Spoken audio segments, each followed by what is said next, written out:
ଗୟାରେ ପିଣ୍ଡଦାନ କଲେ କି ଫଳ ମିଳିଥାଏ? ଗୟା ହେଉଛି ଏକ ପବିତ୍ର ମୋକ୍ଷ ଧାମ। ଏଠାକୁ ଯାଇ ଭକ୍ତି ନିଷ୍ଠାର ସହ ବିଧି ମୁତାବକ ପିଣ୍ଡଦାନ କଲେ ସ୍ୱର୍ଗୀୟ ପିତୃମାତୃଗଣ ବ୍ରହ୍ମଲୋକ ପ୍ରାପ୍ତ ହୋଇଥାନ୍ତି।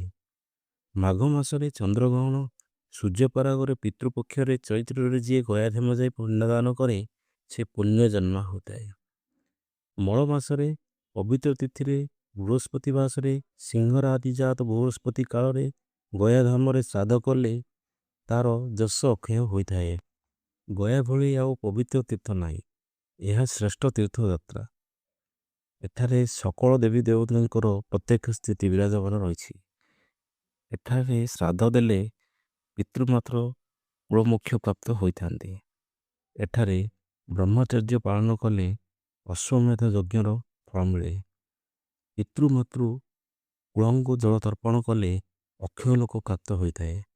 ମନବାଞ୍ଛା ପୂରଣ ହୋଇଥାଏ। ଜୀବନ କାଳରେ ଥରେ ମାତ୍ର ଗୟାଧାମ ଯାଇ ବୁଲି ଆସିଲେ ଅନେକ ପୁଣ୍ୟ ଅର୍ଜନ ହୋଇଥାଏ। ଧନ୍ୟବାଦ।